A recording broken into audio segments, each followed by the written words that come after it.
안녕하세요, 털보이사입니다. 오늘은 듀피트렌병의 합병증과 재수술의 위험성 그리고 치료 선택에 신중을 기해야 되는 이유에 대해서 설명드리도록 하겠습니다. 듀피트렌병은 손바닥의 섬유 조직이 피부 바로 밑에 있는 실 같은 그런 조직이 두꺼워지면서 손가락이 점점 당겨지는 이런 질환입니다. 일단 당겨지면 그 섬유 조직은 딱딱하기 때문에 펴지지가 않아요.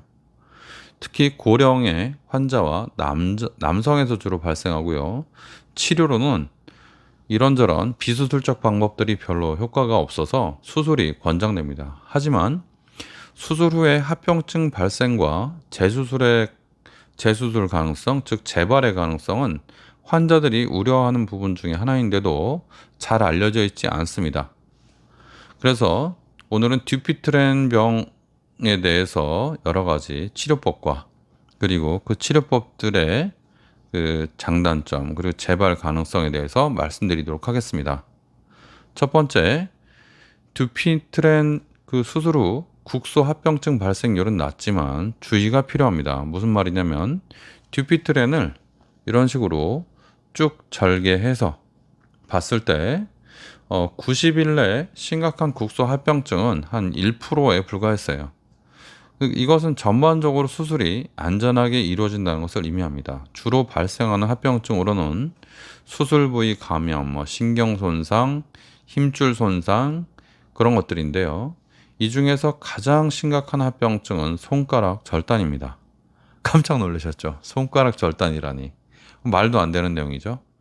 실제로 이 듀피트렌 병은요, 이런 식으로 수술을 험하게 할 수밖에 없습니다. 왜냐면 긴 이 부분에 아주 두꺼운 그런 섬유 조직이 있기 때문에 그거를 다 걷어내려면 이런 식으로 절개를 할 수밖에 없습니다. 그래서 손가락 절단의 가능성이 항상 있다. 이 수술에는 알고 계셔야 됩니다. 그래서 듀피트렌 병이 그냥 그렇게 별거 아닌 병이 아니고 무서운 병이 될 수가 있습니다. 실제로 많은 분들이 듀피트렌 병이 걸려서 어쩔 수 없이 수술을 하고 어쩔 수 없이 수술한 다음에 합병증이 생깁니다.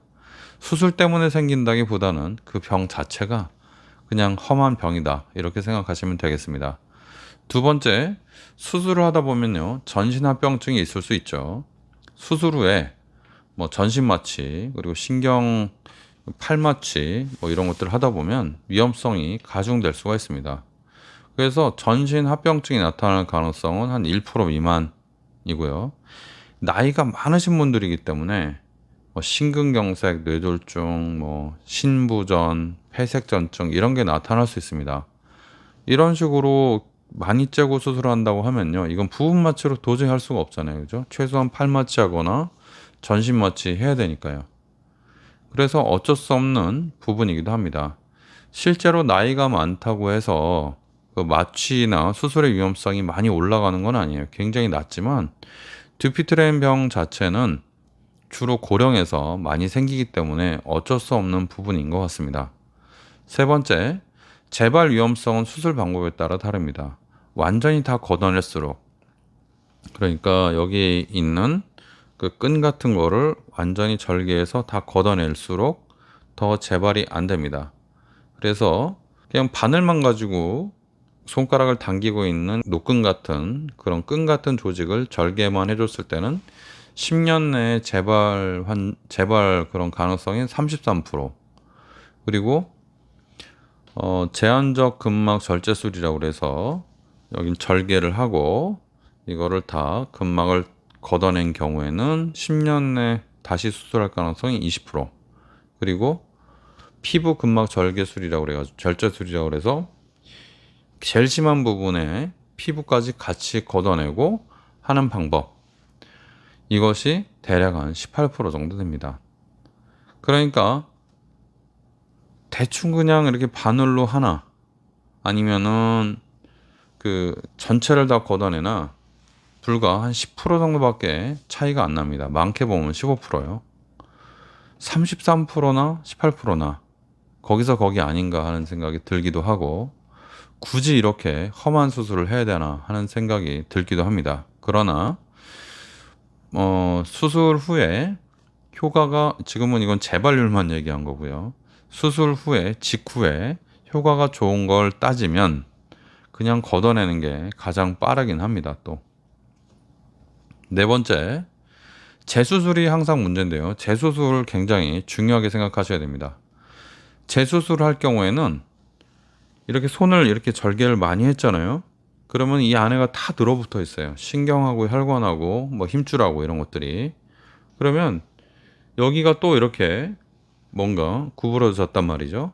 다시 생겨서 여기를 재수술한다는 것은 굉장히 어려운 문제예요. 어디가 신경인지 어디가 혈관인지 알기가 굉장히 어려워서 이 재수술을 할 때 손가락 절단할 그런 발생률이 무려 8%, 10%에 이른다는 거죠. 엄청나죠? 10명에 1명은 손가락을 잘라야 돼요. 재수술 때는. 첫 번째 수술할 때는 손가락 절단 가능성이 높지 않습니다. 거의 없어요. 그런데 절개 수술회 같은 경우는 두 번째 수술에서 손가락을 절단할 가능성이 거의 10%에 육박한다. 엄청납니다. 그래서 수술 전에 충분히 환자들한테 이런 내용을 알려야 되고, 환자들은 내가 재수술하면은 이제는 손가락을 포기해야 될 수도 있겠구나 라는 생각을 꼭 하고서 수술을 선택을 해야 됩니다. 그래서 이런 재수술의 위험성을 생각한다면 절개하지 않고 하는 경피적 수술, 그러니까 바늘이나 하키나이프로 하는 그런 시술이 더 좋을 수 있고, 주사로 섬유 조직을 녹이는 그런 콜라겐 분해 효소, 외국에서 많이 쓰이고 있는 그런 방법도 괜찮습니다. 그러나 그런 방법들도 또 각각의 단점이 있죠. 손가락 절단 가능성은 좀 적지만 마찬가지로 콜라겐 분해 효소도 다시 투여할 때는 문제점이 좀 더 발생하고, 그리고 두 번째 투여할 때는 잘 안 될 수도 있다, 이런 얘기들이 많이 나오고 있습니다. 듀피트렌 병은 외국에서 굉장히 많고 연구가 많이 돼 있음에도 불구하고 정확한 병의 생리를 아직 잘 모릅니다. 그래서 제가 이럴 수도 있고 저럴 수도 있고 결과가 이렇게 안 좋다고 말씀드리는 것이, 계속 연구를 함에도 불구하고 이 병이 유전적이고 원인을 정확히 알 수 없고 병이 굉장히 아프지는 않지만 굉장히 심각하게 진행돼서 우리 손의 기능을 다 가져가는 그런 아주 몹쓸 병이다, 이렇게 알고 계시면 되겠습니다. 그 다섯 번째, 환자에 따라서 맞춤 치료, 환자가 충분히 인지한 상태에서 치료를 하는 것이 좋습니다. 무슨 말이냐면 바늘로만 그냥 할 사람들, 심하지 않은 분들은요, 초기에 굳이 다 절개해서 위험을 감수할 필요가 없고 바늘로 하는 것도 괜찮은 것 같고요. 바늘보다는 조금 더 효과가 좋은 하키나이프를 추천드립니다.